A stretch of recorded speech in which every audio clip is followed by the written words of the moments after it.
Hi, good morning. Thanks so much for joining me here in my shop. Today I'm going to be replacing these three old capacitors that I removed yesterday. And I've got the replacement capacitors sitting on top here. These are all the same. They're all 10 microfarads at 400 volts. These are 8, 8, 12, and 12. So even though my 10s are a little small compared to the number written on this box, I'm sure these are going to be fine. So let's take a look inside the radio. You can see the other camera sitting right up here looking down in it. So be aware, everything just flipped around. So I get an idea where I am. I'm over here. I don't usually have cameras backwards like this because when I look at the image in my shop, I almost fall over. So I don't like doing that. But that's the way we got it here today. So I have this big gap where all these old capacitors came out. Fantastic. And all I got to do is put these little guys in. So lots of room, but what's missing is lots of wire. These guys don't have much wire on them. So some of the connections have to go, say, all the way from this terminal back here all the way over to here, and this little guy's not going to make it. So what I'm doing now is I'm planning where I'm going to put these capacitors. And what I've kind of realized is all the capacitors were, the negative terminals, or the negative wires coming out of the original capacitors all go to exactly the same terminal. This one back here, right here. And you can see them. Here's 1, 2, 3, 4. There's the, well, yeah, you can see them. You can see them if I show them to you. So here they are. 1, 2, 3, and 4 all going to the same terminal. So what I'm planning on doing is taking these 4 replacement capacitors. I'm going to bind them all together. I'm going to twist all their negatives together. I'm going to run one wire from wherever these end up in the radio back to this point. I'm going to use the same ground terminal just in case there's some significance to this point on the chassis, which who knows, I don't know, but I'm going to attach them all back here. I'll probably have them sitting down in here somewhere. I'm not exactly sure yet. I have all 4 of them bundled together. And then I'll run wires from each one of them back to where they're supposed to go. One goes here, one goes here, one goes here, and one goes somewhere else. One goes where this wire goes down here. So pretty simple. All the same size capacitor. I can't make any mistakes here. Oh yeah? Well, I'm going to do my best to see if I can make a mistake while I'm doing this. And just noticing why one of these capacitors doesn't look exactly the same. It must be insufficient coffee. It looks identical now. Yeah, it is slightly different. Slightly smaller. 10 at 400. 10 at 400. I don't know. Okay, that's good though. That's my plan. That's my plan. I'm going to implement that. From the life cycle of waste and food, we're talking about 193 million tons of greenhouse gas. That's the equivalent of the greenhouse gas emissions generated by 41 million cars driven on the road continuously for a year, just to give you a sense of scale. There's also other resource use related to water, cropland production, landfill space used, and some of our other natural resources that we need to consider. Which is not necessary because you can use coffee grounds, but that comes from Horeca partners that don't throw it away but gather it. The fruits and veggies, and they're actually coming from the supply chain, and for many producers there are now a stream that's worthless, and then they can't sell it to retail because it doesn't meet the visible quality requirements that are there. Entrepreneurial skills to improve the welfare. Hey, what are you doing? And reduce waste. So have you tried the soup for the soap for the cider? I have, of course, it's like how do you call it, deformation. But yeah, I've tried everything, and the interesting thing is these are young entrepreneurs and they're totally into what's hip and happening. So it's good brands, the taste is good, and that's where the term delicious. It's the way it's a translation from the term we have in the Netherlands. What we try to do is it's also a campaign, and this shelf and all the activities we do is a campaign. We it's not that waste is useless. No, waste is delicious. You can do beautiful things with it. And we have all kinds of other awareness building and opportunities for consumers and companies to start acting against waste that we offer. So in a way, we try to be the positive example on how things can be done different. And how are the consumers responding? It's a young initiative, specifically in the supermarket, which is a very direct interaction between consumers, one of the most direct you can have. Really positive. It's amazing how much we sell. But there's also an experiment going on. We normally in the supermarkets or the grocery stores we sell straight cucumbers, and we've placed next to the straight cucumbers the type of cucumbers normally not meeting the requirements, the curved, shaped ones, and they sell as well as the straight ones, which kind of takes away one of the prejudices that you can't sell curved cucumbers. Yes, you can. Right. So it's got to do. It's got to do with the aesthetic of the vegetable, right? What it looks like, yeah. So you're selling in one. You're selling in one store. Do you see this project expanding further? Yeah, actually, there's already 3 stores signed up to. Hey. It's not necessarily You can smell it, eh? our ambition to have this shelf in. Don't get your nose in there too far. You're going to get a tough lesson. But it's our ambition to learn from what we do in these stores and the best. The radio program in the background is about food waste in Canada, where apparently we are very bad in Canada at wasting food. You'd think, geez, country with can't grow food in the winter wouldn't want to waste any, but apparently we're bad. Grocery stores in the Netherlands. So Bad. The retail entrepreneurs that we're working with, we agree with them that we are allowed to share everything we learn. It's not just for that.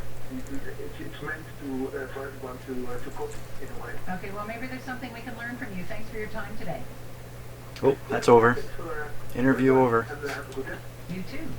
That is Peter. Don't breathe the smoke. One of the coordinators of a project in the Netherlands, which translates roughly to "waste is delicious." Well, okay, so we have one example of how companies are trying to reuse and repurpose food that would otherwise be thrown out, food that doesn't meet the aesthetic or freshness standards of a supermarket. As we've heard, food waste from supermarkets and restaurants isn't even our biggest problem. The average Canadian consumer throws out 170 kilos of food a year. We asked people on the streets of Vancouver if they are part of the food waste problem. Honestly, yes.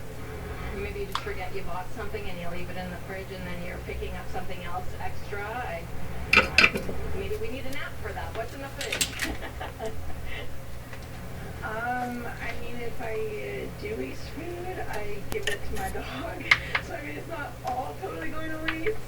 But there definitely is, like, especially like veggies and stuff. You kind of like put them in your fridge thinking that you're going to make it one day, but you never actually do. Oh, we're not as frugal as we used to be, I guess, because today we have more than what our kids have, and we want our kids to have more these days, and it's kind of unfortunate because we should really be stepping back to going the way our parents would. This is what we have, this is what you're eating. It gets to a point where, like, you go into the fridge and you're like, okay, what's about to go bad? Let's make a stew or something out of it. But yeah, there's times where we just overhaul the fridge and throw everything out. But we don't throw anything out, so it always seems to go right. Yeah, it's a lot of waste here.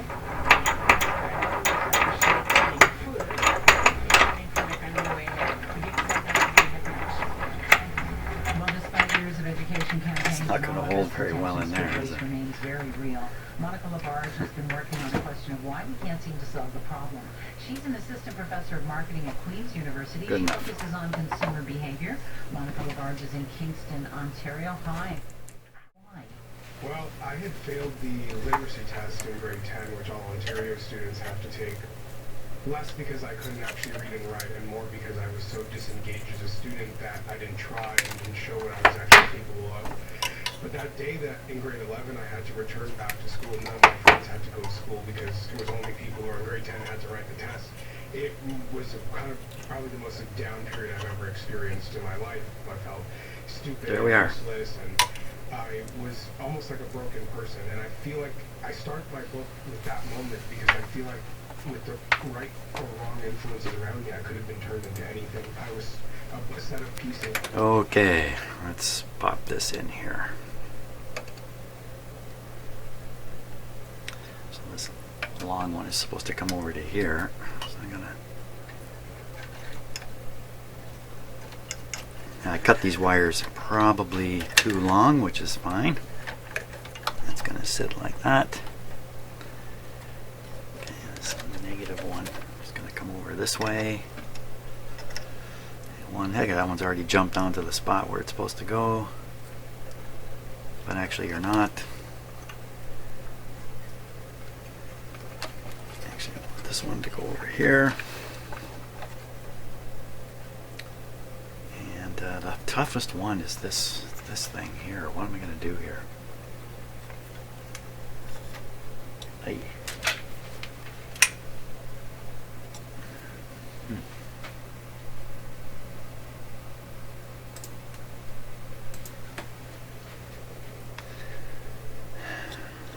So this wire goes down to a terminal hidden underneath here. And I just don't think there's any hope of me getting in there and soldering right to the terminal. So I'm going to have to do what the last guy did. The last guy cut the wire, soldered to it, and then taped it. I got to do basically the same thing. Except when I cut it, it's going to be cut way back here. There's going to be nothing left. I should really just go right on the end here. Try that anyway first to preserve the wire, because once it gets cut back too far, the simple job becomes really complicated. Let's see if I can do this.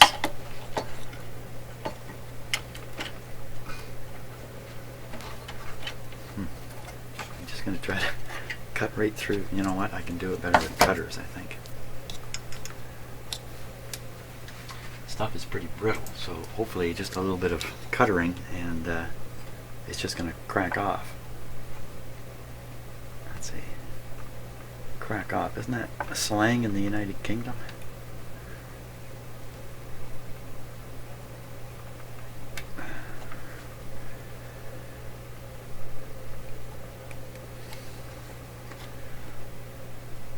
I should get myself some of this friction tape, because hockey tape, we call it hockey tape in Canada.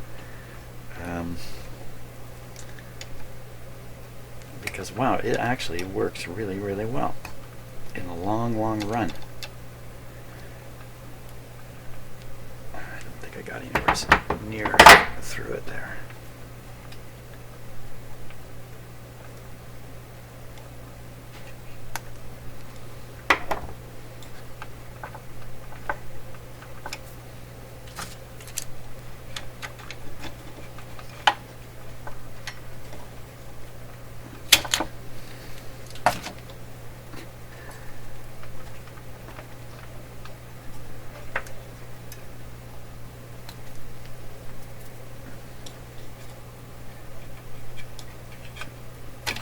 There we go.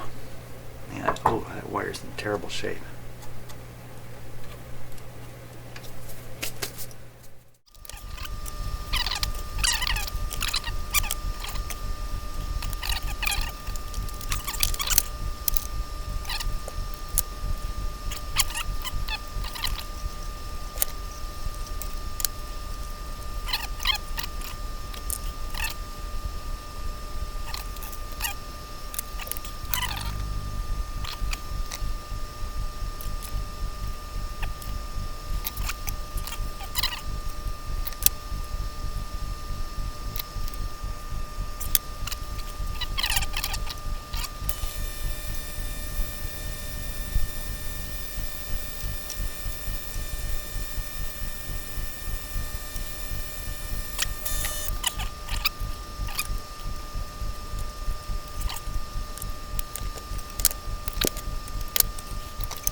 connection's good. How about this one? Yeah, that's good. This one here, that's good. This one's covered. Well, I think it's time to try this radio out once again. Okay.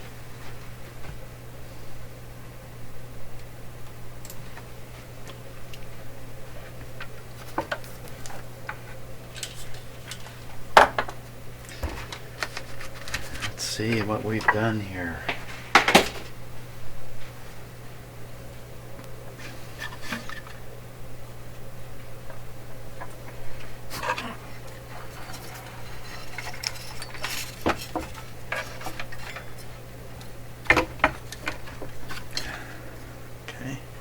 Break these little plates out here by accidentally putting the radio on them. Okay, so this is the antenna. Let's leave it over there. Didn't I take one of these off? Yes, I did.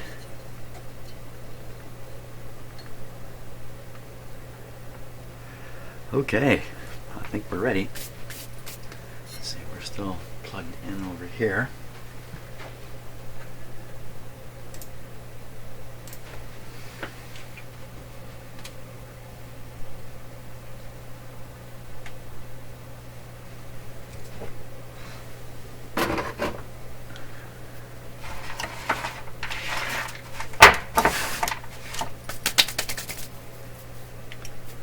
Okay, so first of all,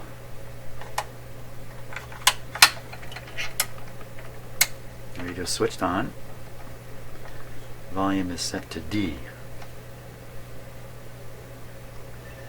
Tuning's anywhere at all. No particular antenna connected, just a little stubby piece of wire.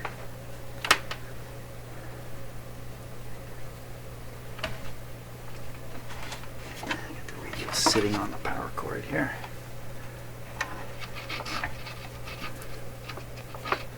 Okay. I think we're ready.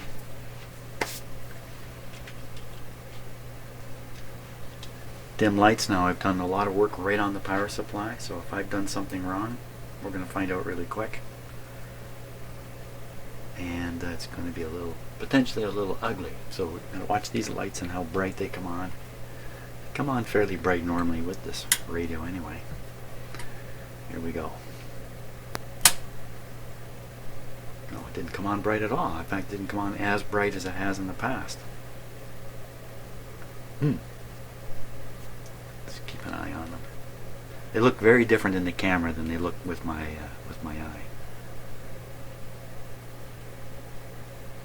Okay, so we got light bulbs coming on here.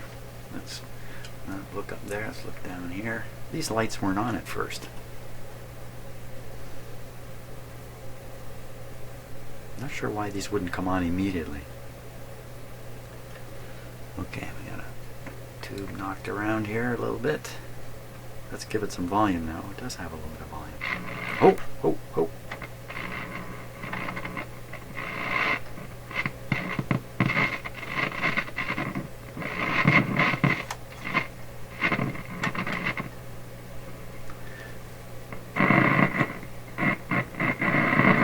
Fantastic. No hum. Let's put an antenna on this guy.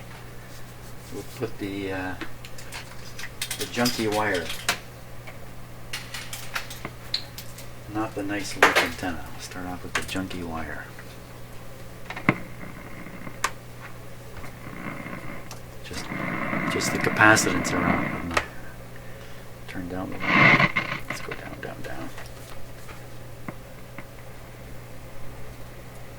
There we are.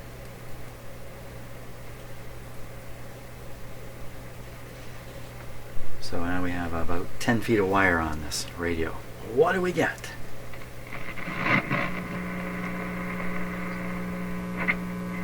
A big whopping hum.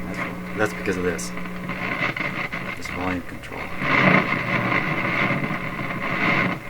Pretty sure it's volume control not making proper connection inside. Easy to fix.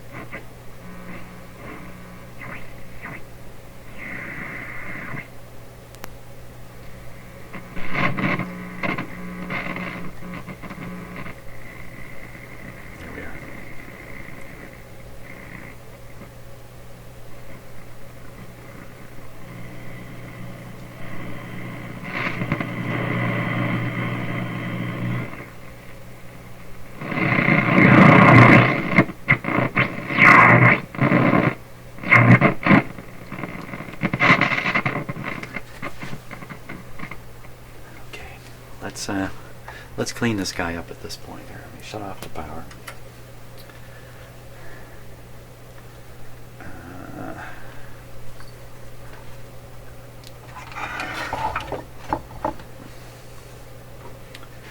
That's the control there. And somewhere I need to spray some cleaner into it. Usually you can get past these terminals with a bit. I gotta turn this thing right upside down again. And get gravity working for me here. Okay, it's nice new capacitors might have held their charge. So be a little careful. When you're lifting up stuff like this, you get a small shock that in itself is not dangerous, but what happens is you drop, jerk, throw the thing you're holding, and that's where the damage occurs. So that's why you pick something like this up. If there's a shock potential hazard in it, you're taking a big risk.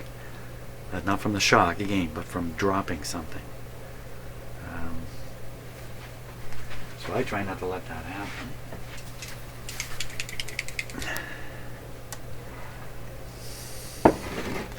Let's take a close look in there. I'm not sure I can get in there.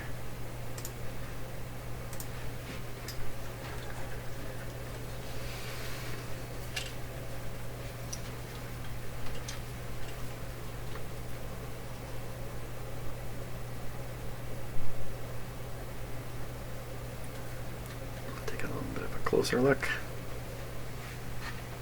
Hang on 1 second.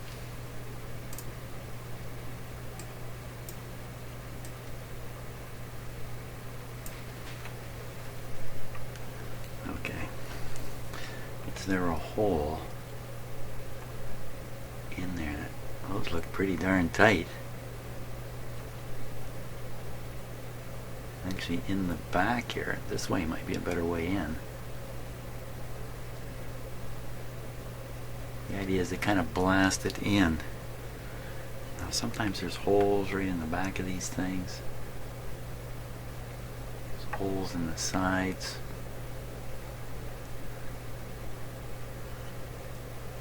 Holes left from manufacturing like that. See that piece? What they've done here? What have they done here?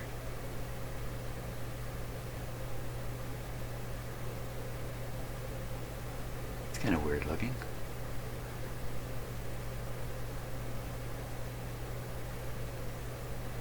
But they'll make little cutouts along the metal pieces to snap them together or clamp them, and folded metal clamps, or cheap ways of doing things, and that'll open up holes.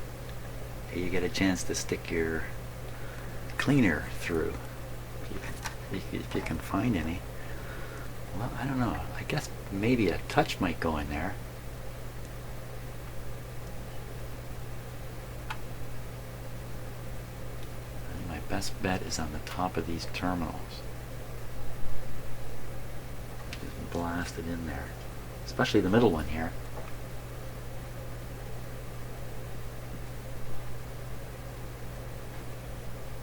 Yeah, that's my best bet.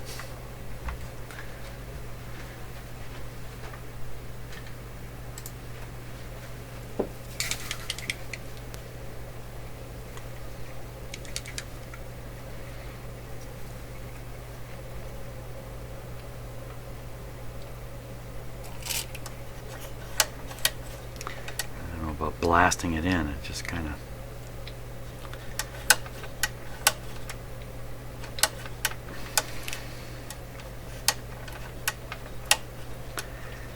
I don't feel any effect whatsoever. And it feels pretty smooth to begin with.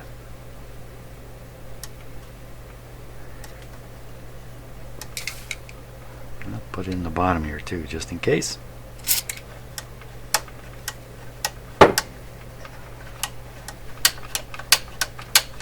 Feels like something got loosened up there a little bit. Yeah, something's loosening up, and that could just be the shaft.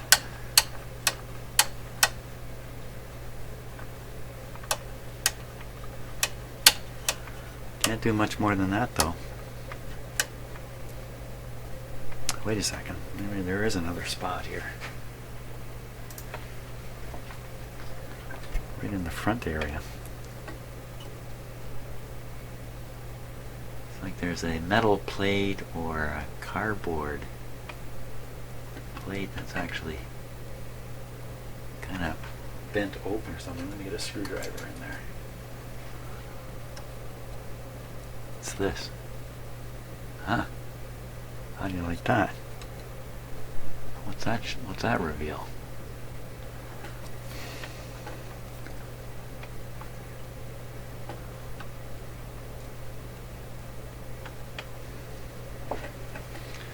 Hang on a second.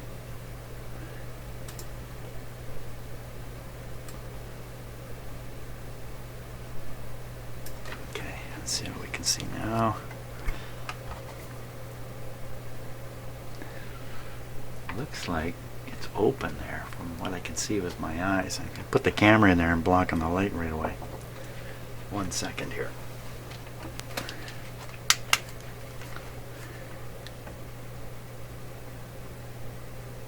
Well, something down in there. Oh, there's another terminal coming out the backside there. Okay, that's quite common in these controls.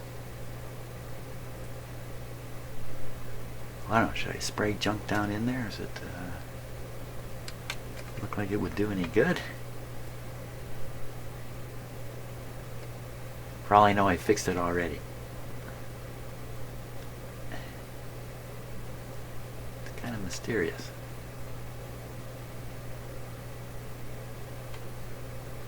Ooh. Well, there would appear to be a lot of holes in it.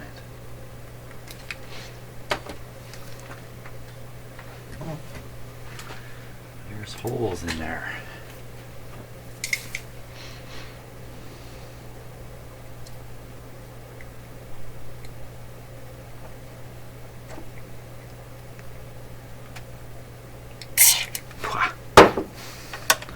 That got in there, that's for sure. If that hole is all the way through. Otherwise, I've just blown a whole pile of WD-40 into this radio. Paper towel. Hold on here.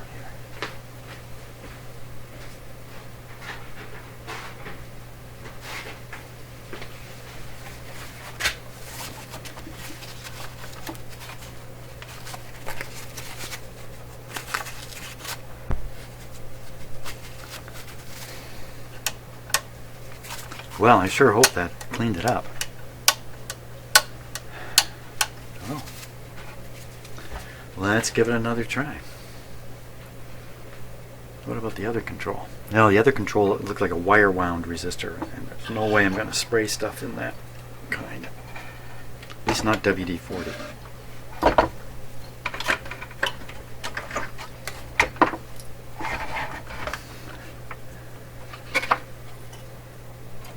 Okay, now we set here.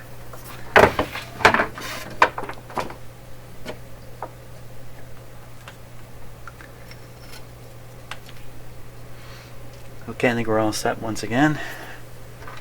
Do another test.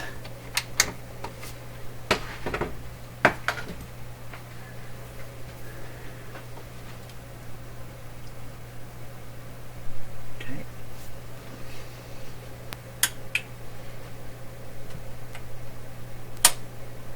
Okay, so this little light came on right away.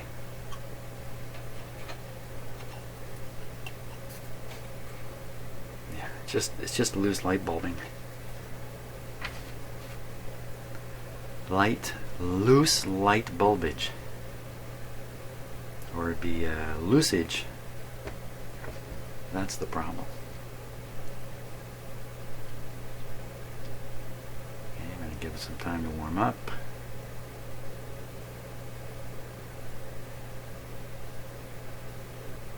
Oh, I've got it turned right down.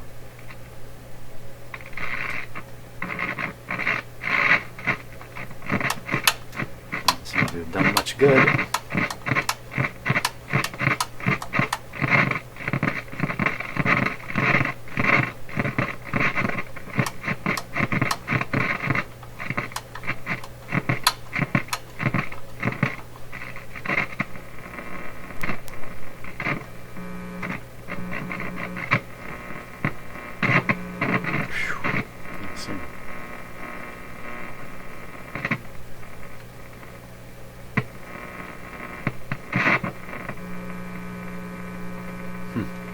that's open, I think.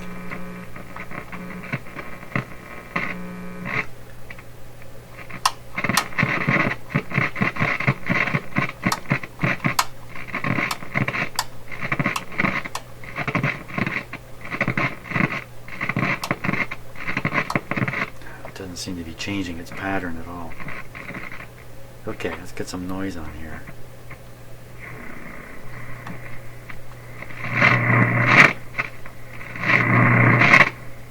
Not bad for a volume control. It's not bad. It's better. Tone control not doing much, but then we don't have much here to check. Sounds like it's doing nothing though.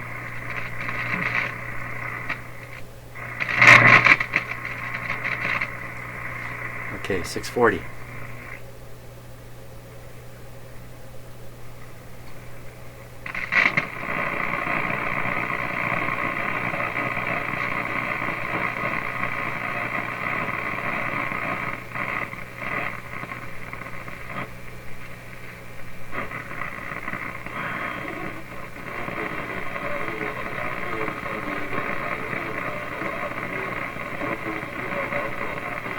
Well, that's not sounding very good, but it's something.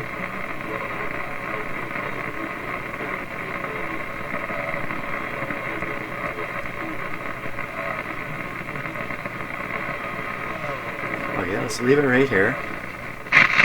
We're going to switch to the loop antenna, and we'll see what happens with that.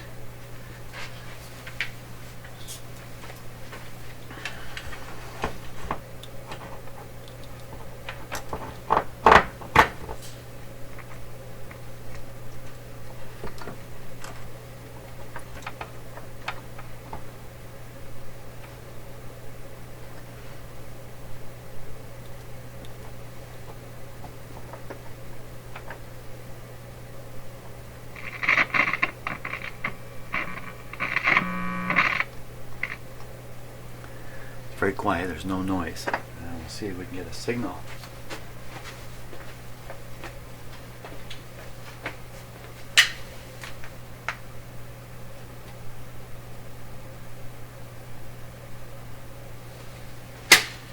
Absolutely nothing. Okay, so there's a negative antenna wire here, or a ground wire. Let's hook up to that.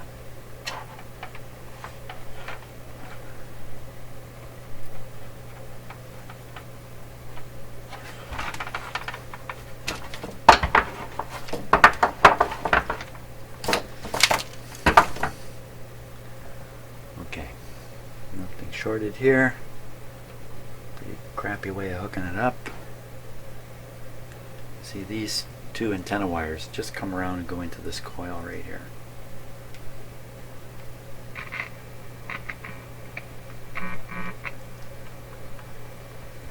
Oh boy. Okay, come on, antenna.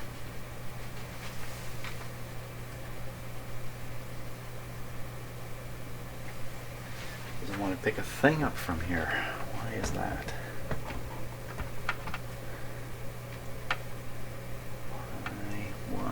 Why nothing from my wonderful loop antenna?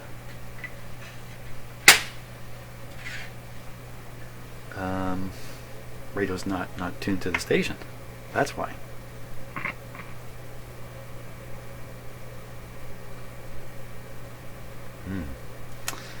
Okay, so it's just possible this loop antenna will not work with this radio. I think there's a good possibility of that. Let's turn it. Make sure we got volume here.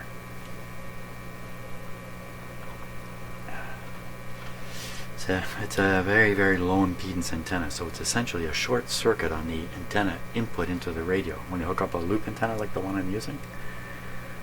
And but the antenna should send a strong...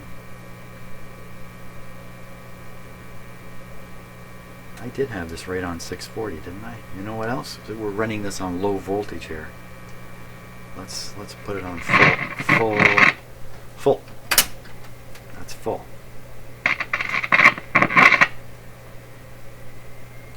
Thought I heard a snap out of my... No, probably my imagination. This sounds a little better.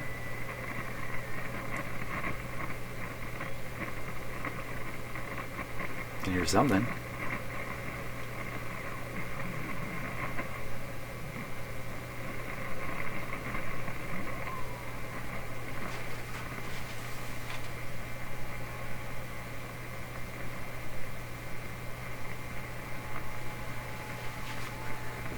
Okay, so the antenna is tuned.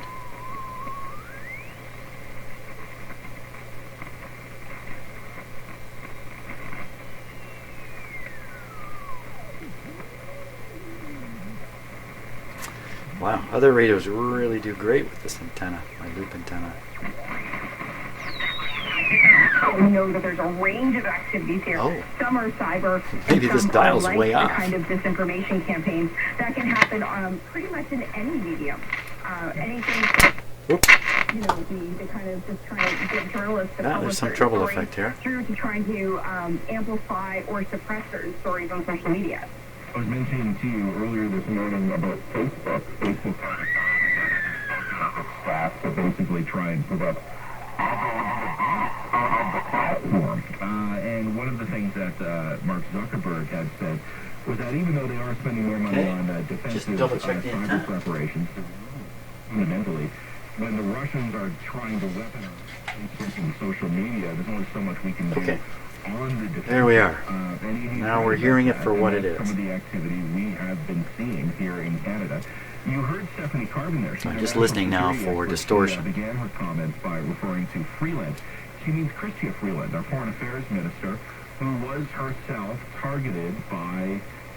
So there's clearly a distortion in the radio. To suggest that her family had links to the Nazis during the Second World War. It's interesting stuff, but it was being driven entirely by Russian puppets here in Canada. So the Russians they're very shrewd. They know how to play this game. They play it better than we do, I'm afraid. And that is part of what we are dealing with here. Now, Stephanie Carbon, continuing with her conversation with my colleagues on the morning show, did say, even though there were other activities that the Prime Minister was referring to when he gave these diplomats the boot, one of the big So ones, of course, if this dial's, was the attack if we're on listening to Venezuela. 640, it's coming in at around Politician was 680. the target of disinformation.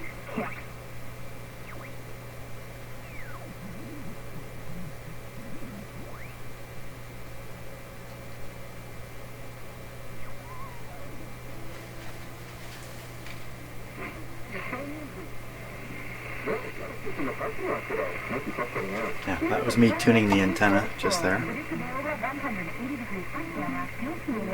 This will be 680 here. You hear the heterodyne too?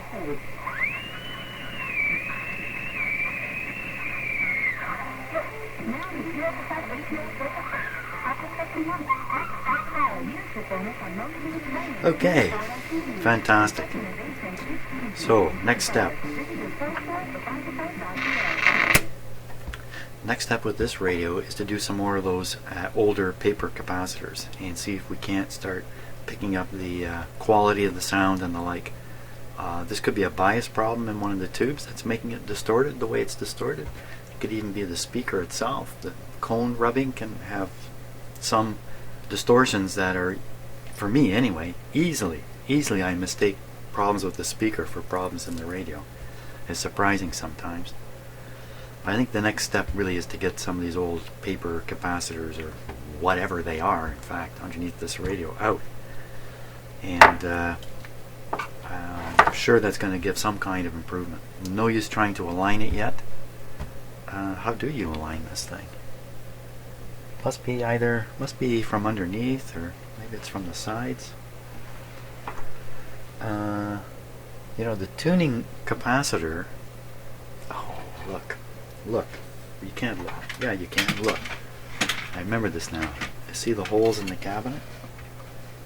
Okay, so those holes are looking right up into the tuning capacitor, I'm pretty sure, which is down under here. So you can stick your screwdriver up there, engage those 3 screws that we saw in the tuning capacitor to trim it.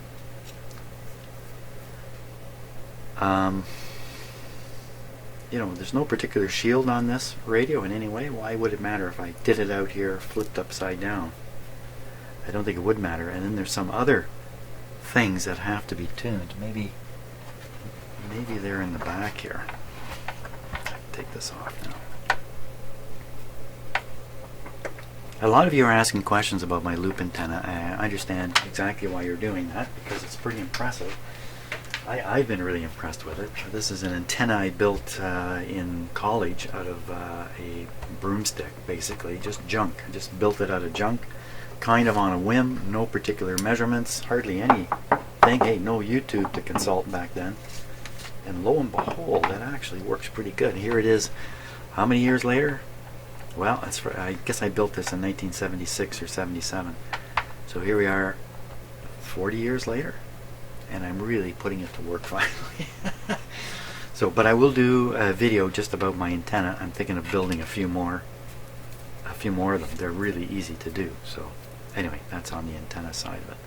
So next deal here will be start changing some of these old things that appear to be capacitors. I'm sure they are. As for the resistors, I'm quite comfortable with leaving them all alone, but along the way we'll probably test a few here and there, because it was evident from the old resistors I was testing here in my shop that some of them do go a little high over time.